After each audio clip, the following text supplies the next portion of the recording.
Hi, എല്ലാവർക്കും നമസ്കാരം. എന്റെ പേര് Sreekutty Moothedath. Proxima online PSC coaching കൂട്ടായ്മയിലേക്ക് എല്ലാവരെയും സ്നേഹത്തോടു കൂടി സ്വാഗതം ചെയ്യുകയാണ്. വരുന്ന ഓഗസ്റ്റ് 1 ഒഫീഷ്യലി നമ്മൾ ക്ലാസ് സ്റ്റാർട്ട് ചെയ്യാനിരിക്കുകയാണ്. അപ്പൊ ജോയിൻ ചെയ്യാൻ താല്പര്യമുള്ളവർ ഇനിയും നിങ്ങളുടെ പേര് രജിസ്റ്റർ ചെയ്തിട്ടില്ലെങ്കിൽ ഉടൻ തന്നെ നിങ്ങളുടെ പേരുകൾ രജിസ്റ്റർ ചെയ്യേണ്ടതാണ്. നമ്മുടെ ഗ്രൂപ്പിൽ നമ്മൾ നമ്പർ കൊടുത്തിട്ടുണ്ട്, രജിസ്റ്റർ ചെയ്യാനുള്ള നമ്പർ. അപ്പൊ ആ നമ്പറിൽ വിളിച്ച് നിങ്ങളുടെ പേരുകൾ ഉടൻ തന്നെ രജിസ്റ്റർ ചെയ്യേണ്ടതാണെന്ന് വിനീതമായി അഭ്യർത്ഥിക്കുകയാണ്. അടുത്തായിട്ട് നമ്മൾ ഇന്ന് ഒരു ഡെമോ ക്ലാസ് ആണ്, ഒരു മാത്സിന്റെ ഒരു ചെറിയൊരു ഡെമോ ക്ലാസ് ആണ് നിങ്ങൾക്ക് വേണ്ടി ഒരുക്കിയിട്ടുള്ളത്. ഇന്നലെ ഇടേണ്ട ക്ലാസ് ആയിരുന്നു. അതിന്റെ കാരണം ഇപ്പോൾ ഡെമോ ക്ലാസ് ഒന്ന് വൈകിയത് മഴയും കറണ്ടിന്റെ ഒക്കെ ഒരു പ്രശ്നം ഉള്ളത് കൊണ്ടാണ്. അപ്പൊ അതിനെ സോറി ചോദിക്കുകയാണ്. അപ്പോ നമ്മള് പ്രീവിയസ് ഇയറിലൊക്കെ ചോദിച്ച ക്വസ്റ്റ്യൻസ് തന്നെയാണ്, ഒരു 4 എണ്ണമേ എടുത്തിട്ടുള്ളൂ. എങ്ങനെയാണ് നമ്മൾ മാത്സ് എത്ര എളുപ്പത്തിൽ ചെയ്യേണ്ടത്, മാത്സ് ഇത്ര സിമ്പിൾ ആയിരുന്നു എന്ന് തോന്നുന്ന വിധത്തിൽ നിങ്ങൾക്ക് മാത്സിന് എങ്ങനെ ഇഷ്ടപ്പെടാം എന്നൊക്കെ കാണിക്കുന്നതിന് വേണ്ടിയിട്ട് ഒരു മോഡലിന് ഒരു 4 ക്വസ്റ്റ്യൻ ആണ് എടുത്തിട്ടുള്ളൂ.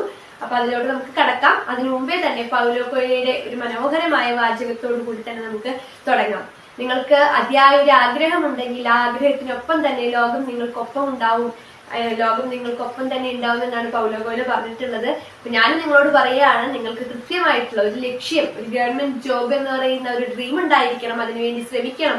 ആ ലക്ഷ്യത്തിലേക്ക് നിങ്ങൾ ആ ലക്ഷ്യം എത്തുന്ന വരെ തന്നെ നിങ്ങൾ ഓടിക്കൊണ്ടിരിക്കണം എന്ന് തന്നെയാണ് പറയുന്നത്. അപ്പൊ നിങ്ങളൊപ്പം തന്നെ നിങ്ങളുടെ എഫേർട്ടിന്റെ ആ റിസൾട്ട് നിങ്ങൾക്ക് കിട്ടും. നിങ്ങളുടെ ഒപ്പം തന്നെ ഈ ലോകം മുഴുവൻ ഉണ്ടായിരിക്കും എന്നുള്ള ഒറ്റ വിശ്വാസത്തിലും പ്രാർത്ഥനയിലും ഒക്കെ തന്നെ നമുക്ക് ക്ലാസ്സിലോട്ട് സ്റ്റാർട്ട് ചെയ്യാം.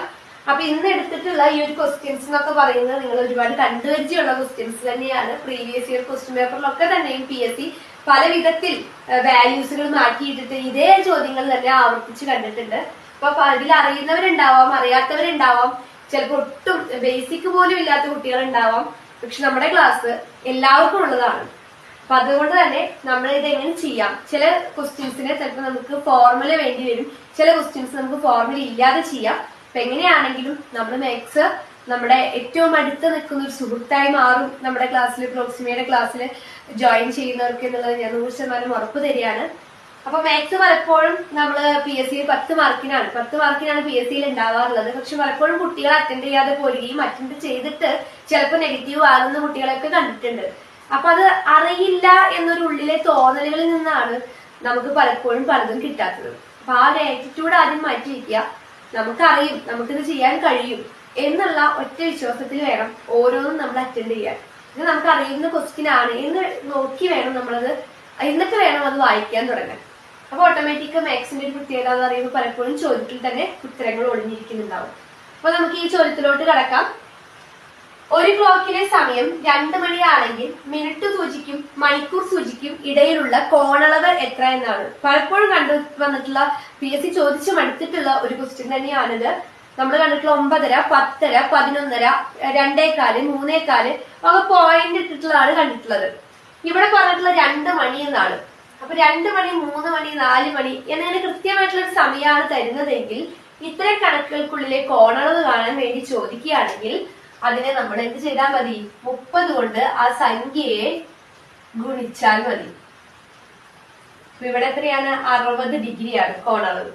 അതായത് ഇവിടെ 2 മണിയല്ലേ പറഞ്ഞത്, 30 × 2, 2 മണി, 3 മണി, 4 മണി, 5 മണി, 6 മണി എന്നിങ്ങനെയുള്ള സംഖ്യകളൊക്കെ ആണെങ്കിൽ തരുന്ന ക്വസ്റ്റ്യനില് അങ്ങനത്തെ സംഖ്യകളാണെങ്കിൽ അതിനെ 30 കൊണ്ട് ഗുണിച്ചാൽ മതി. അപ്പൊ തന്നെ നമുക്ക് കോണളവ് കിട്ടും. അടുത്തത് തുടർച്ചയായ 6 ഇരട്ട സംഖ്യയുടെ തുക 71 ആയാൽ ഏറ്റവും വലിയ സംഖ്യ ഏത് എന്നാണ് ചോദിച്ചിട്ടുള്ളത്.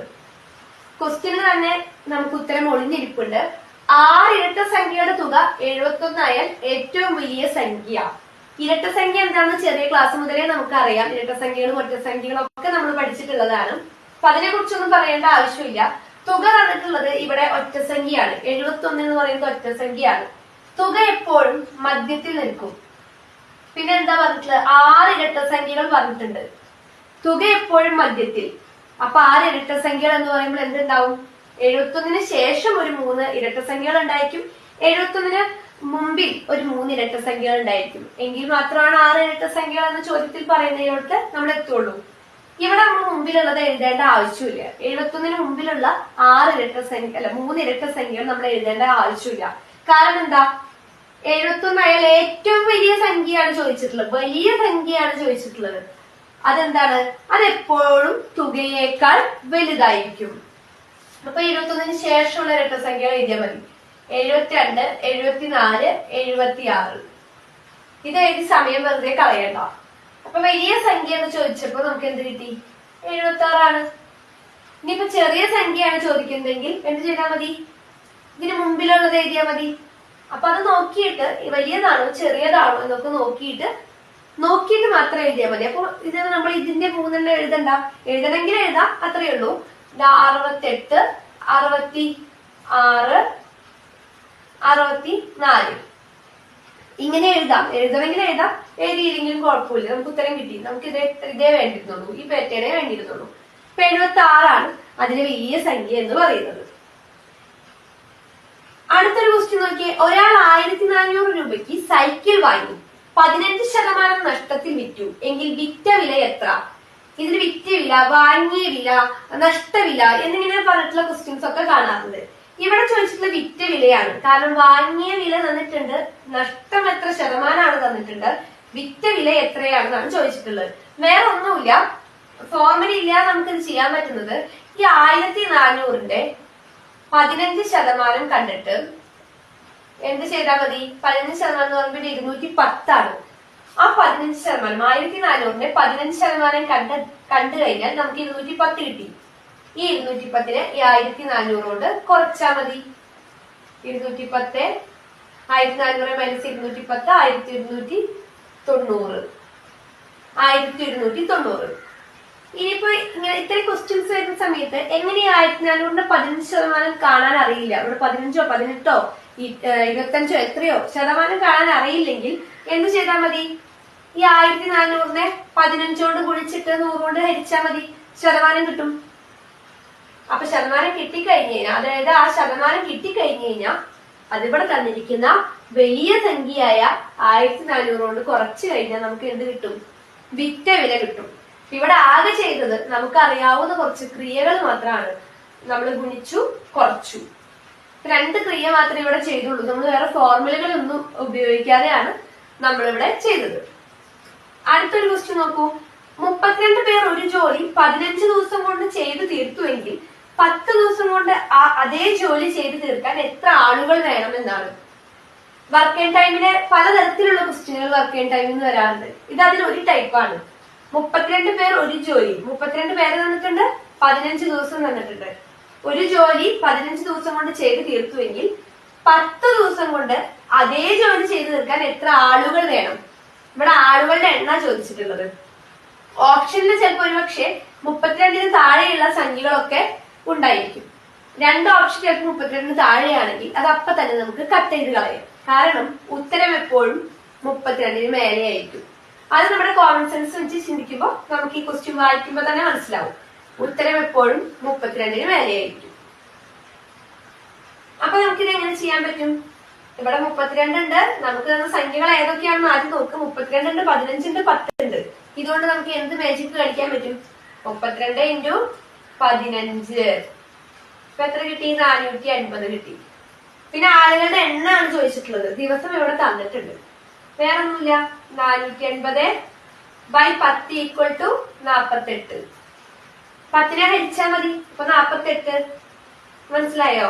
ഒരിക്കലും 10നെ നമ്മൾ ഗുണിക്കരുത്, ഹരിക്കുകയാണ് വേണ്ടത്. ഗുണിച്ചാലൊക്കെ വലിയ സംഖ്യയായി പോകില്ലേ?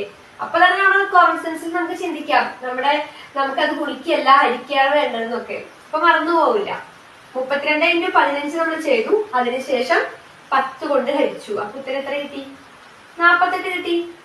അപ്പൊ ഇങ്ങനെയാണ് കണക്ക് ചെയ്യേണ്ടത്. കാരണം കണക്കിന് എന്താണ് തന്നിട്ടുള്ളത്? ഇപ്പൊ ഇവിടെ തന്നിട്ടുള്ള സംഖ്യകൾ കൊണ്ട് നമ്മൾ എന്ത് ക്രിയയാണ് ചെയ്യേണ്ടതെന്ന് നമ്മൾ കോമൺ സെൻസ് വെച്ച് ചിന്തിക്കുക. അതിനുശേഷം ഓപ്ഷനിലോട്ട് നോക്കുക. നമ്മൾ ചിന്തിച്ച ഉത്തരം ഓപ്ഷനിൽ ഉണ്ടോ എന്ന് നോക്കുക. ഉണ്ടെങ്കിൽ അതാണ്. എല്ലാത്തിനും ഫോർമുല ഉപയോഗിക്കണം എന്നൊന്നുമില്ല. അതുപോലെ ഇവിടെ കണ്ടോ, 1400 രൂപയ്ക്ക് സൈക്കിൾ വാങ്ങി. 1400ഉം 15ഉം 2 സംഖ്യ എവിടെയുള്ളൂ. 15% തന്നിട്ടുള്ളതെന്ന് അറിയാം. അപ്പൊ നമുക്കറിയാം 15/100 ആണ്. അപ്പൊ നമുക്ക് ആ ഒരു തന്നിട്ടുള്ള സംഖ്യകൾ കൊണ്ട് എന്ത് ക്രിയ ചെയ്താലാണ് നമ്മുടെ ഉത്തരത്തിലോട്ട് എത്തുക, ആ ഉത്തരം ഓപ്ഷനുമായിട്ട് മാച്ച് ആവുന്നുണ്ടോ എന്ന് നോക്കുക. അങ്ങനെ വേണം പല കണക്കുകളും ചെയ്യാൻ. ഇവിടെയും അത്തരത്തിലുള്ള കണക്ക് തന്നെ. അപ്പോ ഇങ്ങനെയാണ് മാത്സ് എപ്പോഴും നമ്മളൊരു മാജിക്കിലൂടെ ഇങ്ങനെ കടന്നു പോകണം. കാരണം നമുക്ക് എന്താണോ തന്നിട്ടുള്ളത് നല്ലവണ്ണം വായിച്ചു നോക്കുക. ചോദ്യത്തിൽ തന്നെ ഉത്തരം ഉണ്ടായിരിക്കും പലപ്പോഴും. അപ്പൊ അത് നല്ലോണം വായിച്ചു നോക്കിയതിന് ശേഷം മാത്രം മാത്സ് ചെയ്യാം. അപ്പൊ നമുക്ക് ഇതൊക്കെ ചെയ്ത് തീർക്കാൻ ഇപ്പൊ എത്ര സമയം വേണ്ടി വന്നു? ഇപ്പൊ ക്ലാസ് ആയതുകൊണ്ടാണ് കുറച്ച് സമയം എടുത്തത്. അല്ലെങ്കിൽ നമുക്കിത് അറിയുന്ന ഒരാൾക്ക് ചെയ്ത് തീർക്കാൻ എത്ര സമയം വേണം? ഒരു 10 ക്വസ്റ്റ്യൻ PSC ഇതുപോലെ ഇത്തരം ക്വസ്റ്റ്യൻസുകൾ തന്നെയാണ് ചോദിക്കുള്ളൂ. സിമ്പിൾ ക്വസ്റ്റ്യൻസുകൾ, ബേസിക് മാത്സ് മാത്രമേ ചോദിക്കുള്ളൂ. അപ്പൊ നമുക്ക് ചെയ്യാൻ എത്ര സമയം വേണം? 5 മിനിറ്റ് മതി. അപ്പോ ഇനി മാത്സുമായി ബന്ധപ്പെട്ട് ഇപ്പൊ എടുത്ത കണക്കിൽ എന്തെങ്കിലും സംശയങ്ങൾ ഉണ്ടെങ്കിൽ ചോദിക്കാം. അല്ല, ഇനി നമ്മുടെ വരും ലൈവ് ക്ലാസ്സുകളിലൊക്കെ മാത്സിന്റെ പുതിയ പാറ്റേൺ അനുസരിച്ചിട്ടൊക്കെ തന്നെയും പുതിയ കണക്കുകൾ, ഡിഗ്രി ലെവൽ കണക്കുകളൊക്കെ തന്നെ നമ്മൾ ചെയ്യും. PSCയില് ഇനി maths, English, Malayalam, special topic പോലുള്ള ഭാഗത്തു നിന്നും ഒരു മാർക്ക് പോലും നഷ്ടപ്പെടാത്ത വിധത്തില് നമ്മളത്രയും നിങ്ങളെ ക്വസ്റ്റ്യൻസ് പ്രാക്ടീസ് ചെയ്യിപ്പിക്കുന്നതാണ്. അപ്പൊ എല്ലാവർക്കും പ്രോക്സിമ ഓൺലൈൻ PSC കോച്ചിങ്ങിന്റെ താങ്ക് യു.